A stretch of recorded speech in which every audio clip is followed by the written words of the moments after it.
안녕하세요. 오늘은 성경전서 구약의 28번째 책 아모스 계론에 대하여 함께 아모스 전체적으로 살펴보도록 하겠습니다. 예. 아모스의 저자는 아모스입니다. 아모스의 이름을 따라서 그 아모스라는 이렇게 책명을 지은 것이죠. 아모스의 뜻은 짐을 진 자라는 뜻이에요. 그 의미는 아모스가 전하도록 부름을 받은 엄숙하고 무거운 기별들과 잘 어울립니다. 그래서 아모스의 그 직업은 목말로 병시받던 뽕나무 배양자였습니다. 그리고 아모스는 우리가 이해하는 대로 교육받은 사람도 아니었고 또 선지자께서 선교를 위하여 훈련받은 사람도 아닌 평신도 사역자였습니다. 그러니까 오늘날로 말하면 신학과 나오지 않았지만은 지난번에 그 김진성 중국 선교사님이 와서 이렇게 주말 붕괴 했잖아요. 그것처럼 뭐 특별히 신학 교육을 받지는 않았지만 하나님께서 또 선지자로 부르셔서 복음을 전하도록 말씀을 전하도록 이렇게 부르심을 받은 평신도 사역자라고 얘기하고 있습니다. 그 봉사의 시기를 보면은 우시야와 또 여로보암 2세가 있던 BC 767년에서 753년경. 그러니까 호세아 선지자와 동시대 사람으로 연장자였습니다. 이 호세아 선지자보다는 연장자였고 같은 시대에 살았던 선지자라고 이렇게 소개하고 있습니다. 호세아 선지자 우리가 지지난주에 배웠죠. 그러니까 지난주는 요엘서 배웠고 그 전주에 호세아서에 대해서 배웠는데 이 호세아 선지자와 동시대 사람이라고 얘기하고 있습니다. 그리고 아모스는 그의 단순하면서도 꾸밈없는 변론과 그의 사상의 생동감과 고귀함 때문에 가장 중요한 선지자들의 대열에 들어야 한다라고 사람들은 말씀하고 있습니다. 이 아모스 선지자가 살던 시대적 배경, 역사적인 배경을 살펴보면 아모스는 유다와 이스라엘 양국이 번영하던 때에 부르심을 받아 그의 사명을 성취하였습니다. 여로보암 2세 아래의 이스라엘은 그 세력이 절정에 달해 있었습니다. 그러니까 여로보암 1세는 누구예요?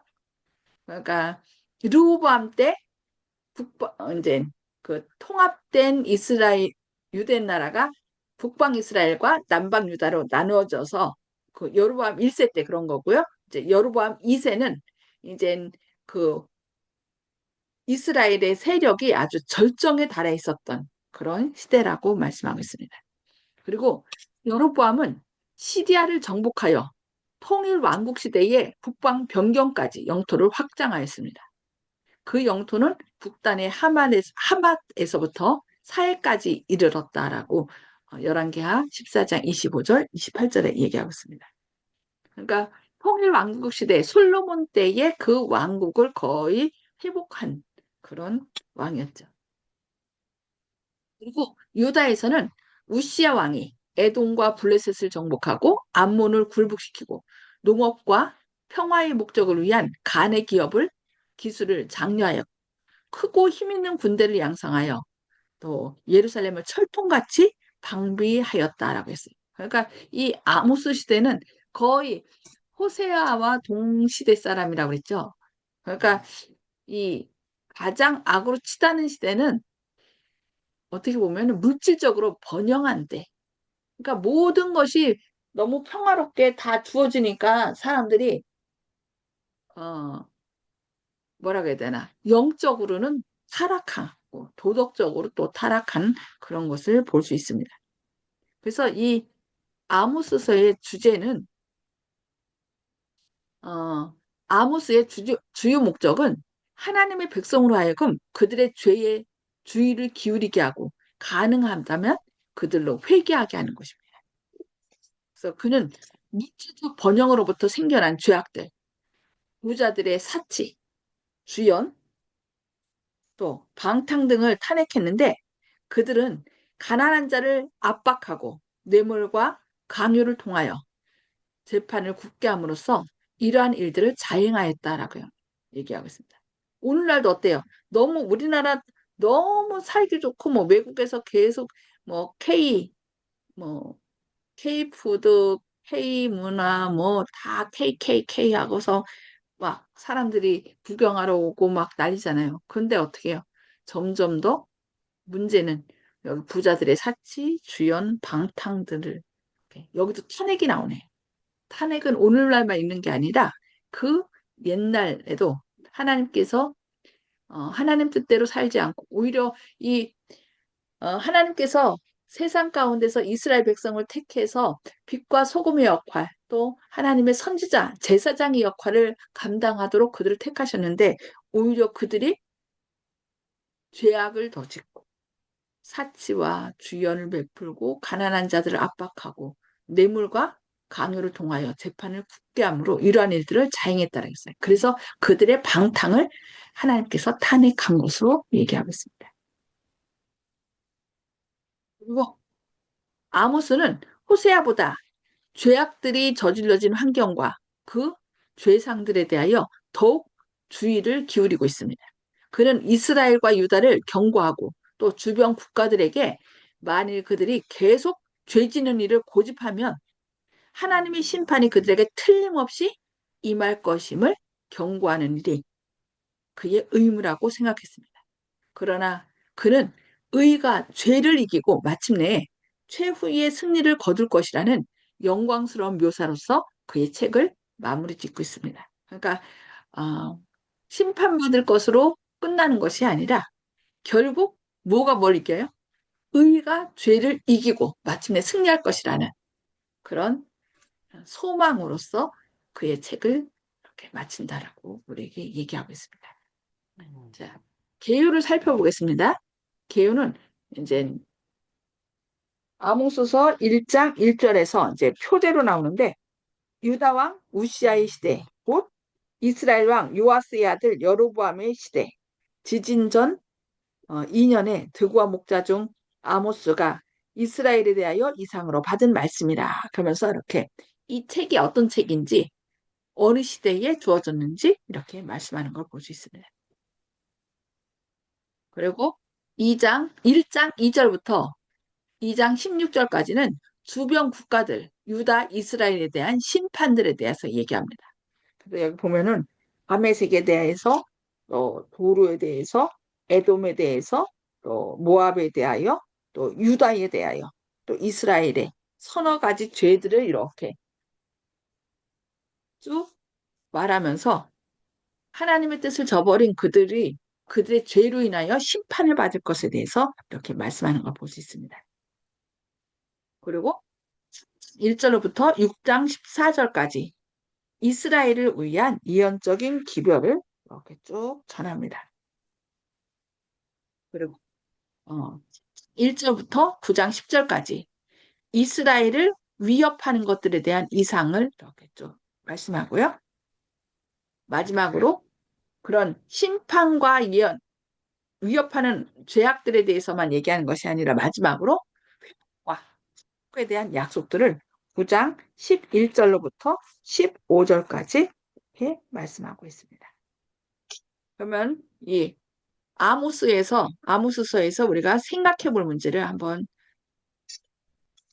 함께 나눠보겠습니다. 여기 아모스 1장 1절. 여기 뭐라고 했어요? 1장 1절에 유다 왕 우시아의 시대 곧 이스라엘 왕 요아스의 아들 여로보암의 시대 지진 전 2년에 여기 지진이라고 나와요. 그러니까 지진이 옛날에도 있었을까? 성경에 지진에 대한 이야기는 많이 나오진 않았는데 여기 그 유다 왕 우시아의 시대, 곧 이스라엘 왕 요아스의 아들 여로보암의 시대, 지진 전 2년에 지진이 일어나기 전 2년에 아모스를 택한 거에 대해서 얘기를 했는데 지진에 대해서 얘기를 하고 지진은 언제 일어났다고 얘기를 하고 있습니까? 여기 우시아 시대 또 여로보암 시대라고 얘기하고 있습니다. 근데 왜 났을까? 여기 요세푸스는 말하기를 역사가 유대인 역사가죠. 요세푸스에 의하면은 우시아 왕이 외람 댁에 분향하기 위해 성전에 들어갔을 때 지진이 일어났다라고 얘기하고 있습니다.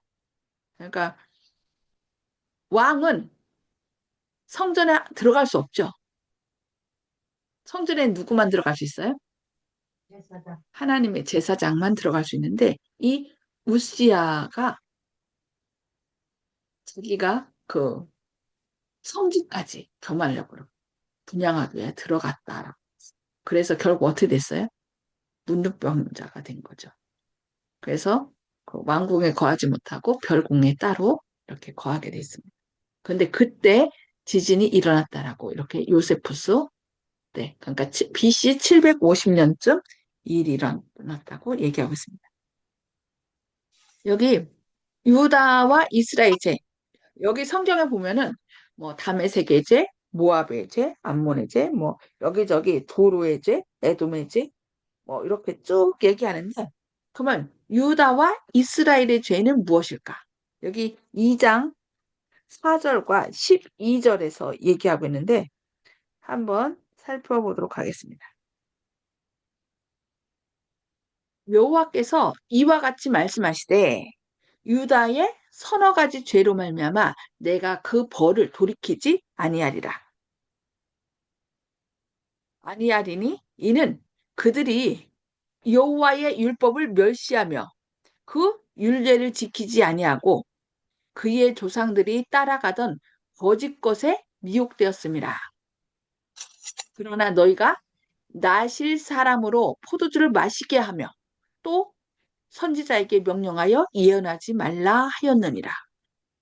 여기 유다의 서너 가지 죄에 대해서 얘기하는데 뭘 얘기했어요? 그들이 여호와의 율법 뭐 했다고요? 여호와의 율법을 멸시했다라고 얘기합니다. 지키지 아니하며 그들의 조상들이 따라가던 거짓 것에 미혹되었다.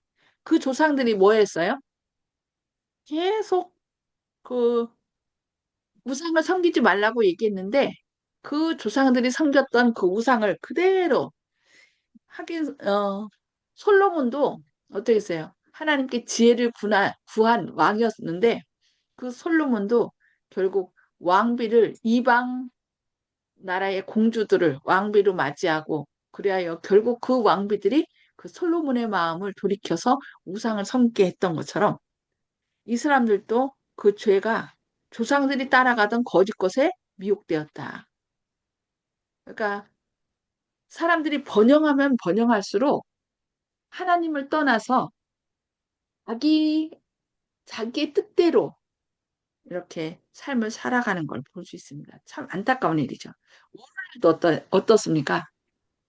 너무 우리가 편하게 살다 보니까 하나님을 섬기는 것보다는 자신의 뜻대로 양다리 걸쳐서 거의 사람들이 어떤 어려움에 처하면은 하나님께 부르짖어요. 위기야말로 하나님께서 일하실 절호의 찬스라고 그랬죠. 그래서 지금 아, 편찮으신 분들이 많은데 그래도 편찮으시면 다들 어떻게 해요? 하나님을 찾죠. 하나님 고쳐달라고, 회복시켜달라고. 그래요. 근데 또 회복시켜주면 참 사람 마음이 간사해서 어떻게 해요? 또 자기가 하고 싶은 것, 자기 뜻을 따라서 하는 경우가 참 많이 있습니다. 그래서 그 당시 유다와 이스라엘의 죄나 오늘날 살고 있는 이 예수님의 재림 직전에 살고 있는 우리들의 죄나 거의 똑같은 것 같아요. 그래서 여기 그들이 범한 죄가 혹시 내가 범하고 있진 않는지 여기 뭐라 했어요? 여호와의 율법을 멸시하며 그 율례를 지키지 아니하였다라고 있대. 우리가 하나님의 율법을 지킨다고 하면서 이 마지막 남은 자손의 특징이 하나님의 계명과 예수의 믿음을 지키는 자라고 그랬잖아요. 그래서 우리는 남은 자손이라 얘기하고 그 특권을 얘기하지만 때로는 예, 나도 모르게 지킨다고 하면서 내 스스로 삶에서는 그 율법을 멸시하며 그 율례를 지키지 아니하지 않았는지 우리 자신을 살펴봐야 되겠습니다. 그리고 그의 조상들이 따라가던 거짓 것에 미혹되었다라고 얘기하고 있습니다. 결국 하나님보다 더 사랑하는 것이 우상이라고 그랬잖아요. 자녀들을 더 하나님보다 더 사랑하고 아니면은 물질적인 축복을 더 사랑해서 하나님을 떠나가고 있지 않은지 우리 자신을 좀 돌이켜 봐야 되겠습니다. 그리고 여기 12절, 2장 12절에서는 그러나 너희가 나실 사람으로 포도주를 마시게 하며 여기 나실 사람은 누구냐면 나실인이거든요. 나실인은 태어나면서부터 아니면은 그 하나님께 서약하면서 나실인의 서약. 그래서 나실인이 되는 사람은 어려서부터 아예 뭘 마시지 않아요? 포도주를 마시지 않아요. 그리고 머리도 함부로 깎지 않고 뭐 이런데 여기 안타깝게도 나실 사람으로 포도주를 마시게 하며 또 선지자에게 명령하여 예언하지 말라 하였느니라. 그러니까 우리 주변에 하나님의 부르심을 받고 하나님의 일을 하는 사람들에게 괜찮아 괜찮아 그러면서 그들은 나는 나실린으로 맹세한 사람이다. 그러니 포도주 마실 수 없다. 이렇게 얘기를 하면, 괜찮다고. 이거 하나님이 뭐 사랑의 하나님인데 이거 안 봐주겠냐? 아마 이런 식으로 하면서 포도주를 마시게 하며 또 선지자들에게 명령하여 내가 하나님의 말씀을 전하겠다 하면서 이렇게 전할 때, 아, 전하지 말라고. 예언하지 말라고. 우리는 안 듣겠다고. 혹시 우리의 귀를 돌이켜 하나님의 말씀보다 이 세상의 어떤 소리를 더 듣진 않았는지 우리 자신을 한번 돌이켜 봐야 되겠습니다. 그리고요, 이제 말씀을 좀, 이 아모스서에 있는 말씀을 좀 서로 나눠보겠는데요. 아모스 3장 7절 말씀. 저희가 이제, 저희 교회가 예언을 연구하면서 태동된 교회이기 때문에 이 아모스 3장 7절은 아마 많이 들으셨을 거예요. 주 여호와께서는 자기의 비밀을 그종 선지자들에게 보이지 아니하시고는 결코 행하심이 없으시리라. 예. 하나님은 먼저 반드시 그 비밀을 그종 선지자들에게 보인 다음에 행하신다는 거예요. 그냥 갑자기 어느 날 갑자기 찌긴 하고서 뭔가 요구하는 것이 아니라 일찍이 본인이 앞으로 행할 일을 그 선자들에게 알려주시고 미리 사람들로 예비하게 하고 경고를 하신 다음에 어떤 일을 이루신다는 것입니다. 그래서 어, 우리에게도 하나님께서 이 마지막 때 엘렌즈 화이트라는 선지자를 주셨죠. 그리고 꼭 그 선지자뿐만 아니라 이 마지막 때에 하나님의 말씀을 전하는 사람들은 하나님의 선지자들이에요. 저희들이 어, 이 마지막 시대에 복음을 전하는 공중에 날아가는 천사들이 저희들이 돼야 됩니다. 하나님께서는 우리가 하나님의 말씀을 전해주기를 원하십니다. 그래서 주 여호와께서는 자기의 비밀을 그종 선지자들에게 보이지 아니하시고는 결코 행하심이 없으시리라. 그래서 하나님의 뜻을 구하면 하나님 이 마지막 시대에 저희가 해야 할 일이 무엇입니까? 어떤 일을 하길 원하고 어떤 말씀을 전해야 될까요? 우리가 늘 하나님의 뜻을 구하는 가운데 요한복음 3장 24절인가요? 거기에는 하나님의 보내신 이는 하나님의 말씀을 하나니 이는 하나님이 성령을 한량없이 부어주십니다. 이렇게 써요. 하나님이 보낸 자는 하나님의 말씀을 한대. 그러니까 하나님의 말씀을 하는 자는 결국 누구예요? 선지자들이겠죠. 그래서 이 마지막 시대에 머지않아 이제 예수님께서 재림하실 건데 재림하시기 직전에 일어날 일들에 대해서 성경에 또 예언의 신에 많은 예언을 주셨습니다. 그래서 그 예언의 신을 여러분들이 잘 살펴서 사람들에게 하나님께서 이런 예언을 주셨다고 하나님의 말씀을 전하는 저와 여러분 되기를 바랍니다. 그 다음에 4장 12절에 보면은 뭘 얘기하고 있어요? 내 하나님 만나기를 준비하라. 뭐 구약 시대에서는 하나님 만나는 것이 바로 이제 예수님께서 초림하셔서 메시아로 이 땅에 오실 것을 준비하는 거겠죠. 그래서 심리 요한이 이제 주의 길을 예비한 그런 선지자로 등장하고 또 오늘날로 얘기하면은 어떻게 돼요? 머지않아 예수님이 오실 날이 점점 가까워지고 있고 성경에 예언한 대로 거의 다 이루어져 가고 있습니다.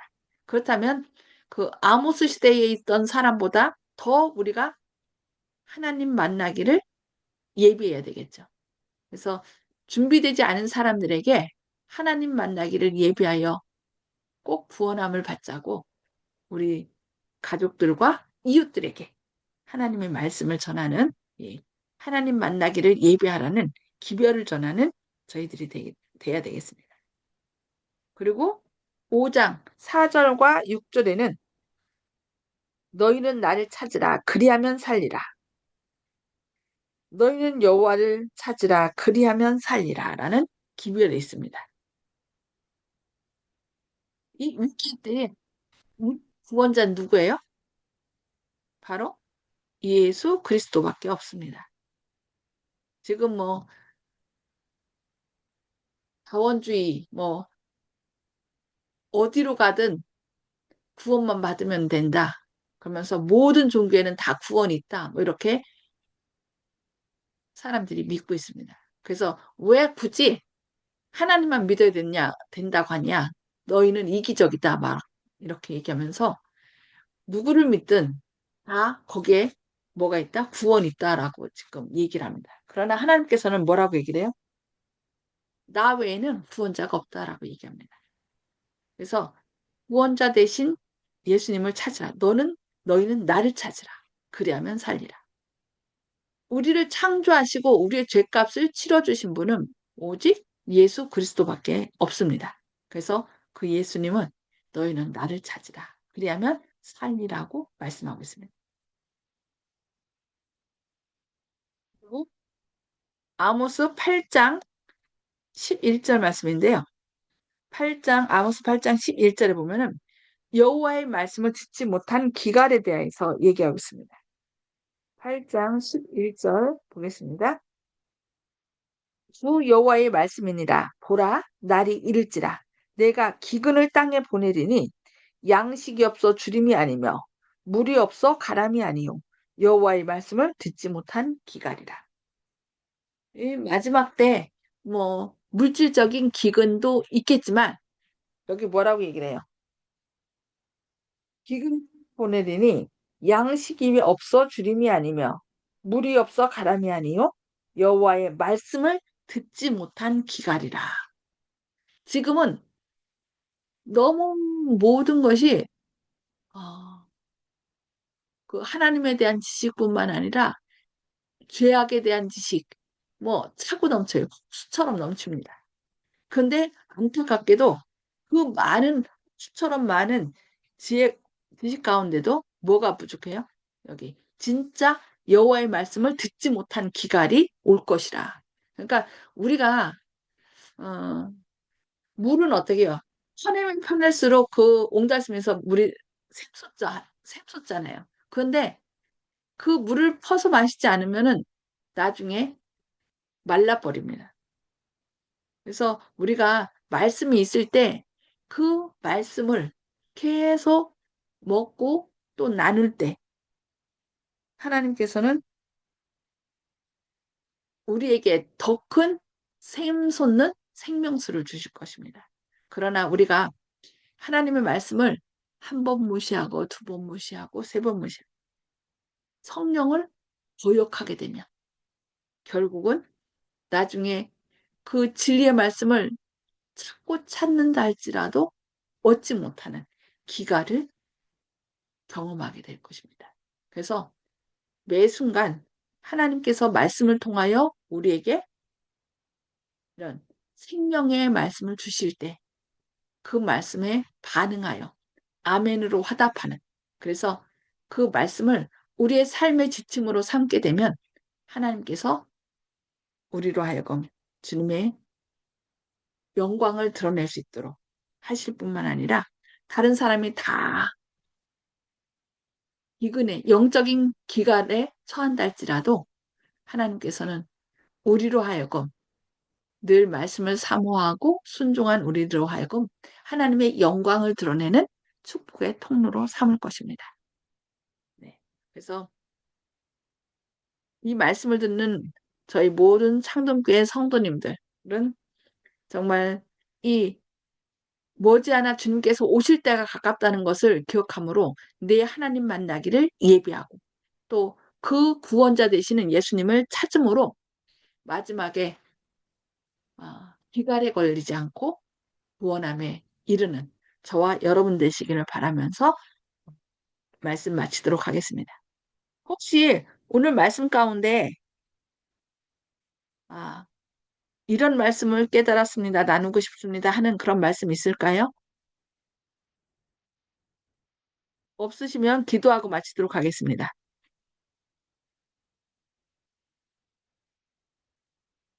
그냥 마칠까요? 네, 네, 알겠습니다. 기도하고 마치도록 하겠습니다. 하늘에 계셔서 저희를 사랑하신 아버지, 오늘 아모스를 통하여 우리에게 여러 가지 말씀을 주시니 감사합니다. 주 여호와께서는 자기의 비밀을 그종 선지자들에게 보이지 아니하시고는 결코 행하심이 없으시리라 하시며 또 저희에게 미래에 대한 많은 예언을 주신 것 인하여 감사합니다. 주님, 주님께서 오실 때가 점점 다가오고 있습니다. 내 하나님 만나기를 예배하라. 아모스가 강력하게 말씀을 증거한 것처럼 저희도 많은 사람들에게 나가서 머지않아 예수님께서 곧 오시니 하나님 만나기를 예배하여 구원함을 받으라고 말씀을 전하게 하여 주시옵소서. 너희는 나를 찾으라. 그리하면 살리라. 예수님을 찾고 찾을 때에 주님께서는 우리를 만나 주시고 우리를 구원의 길로 인도하신다고 말씀하셨습니다. 주님, 저희가 주님을 찾고 찾음으로 생명 되신 주님과 늘 기쁨과 행복된 삶을 살게 하여 주시고 또 머지않아 말씀을 듣지 못한 기갈에 처할 때에 저희는 늘 주신 말씀에 즐겨 순종함으로 주님의 영광을 드러내는 그런 축복의 통로가 될 수 있도록 성령 충만함을 베풀어 주시옵소서. 지금 또 박헌수 집사님 뼈에 금이 가서 어려움 가운데 있고 또 윤장로님 체한 가운데 있습니다. 그리고 또 정매월 성도님 지금 많은 어려움 가운데 있사오니 주님 능력의 팔로 붙들어 주시고 또 정봉욱 어르신 또 김성호 집사님 주님께서 그 아프신 분들의 그 어디가 아픈지를 주님께서 아시겠사오니 주님 능력의 발로 붙들어 주시고 우리의 삶이 힘들고 어려울지라도 오히려 하나님께서는 그 어려움을 통하여 주님의 영광을 드러내시고 저희를 주님의 영광의 도구로 사용하신다고 약속하셨사오니 더욱더 주님을 믿고 따르는 주님의 뜻을 구하는 저희들 되게 하여 주시옵소서. 주님의 크신 사랑이 저희와 함께 하시고 또 우리 마음 가운데 혹 악한 영향력, 사단의 영향력이 우리 마음 가운데 계속 번지고 있다면 주님의 보혈로 그 사단의 모든 유혹을 물리쳐 주시고 우리가 밝히 때를 분별함으로 주님의 인도함을 따르는 구원받는 주님의 자녀들 되게 하여 주시길 바라오며 예수님의 이름으로 간절히 기도합니다. 아멘. 아멘. 네, 감사합니다. 주님의 사랑과 은혜가 함께 하시길 기도합니다. 수고하셨습니다.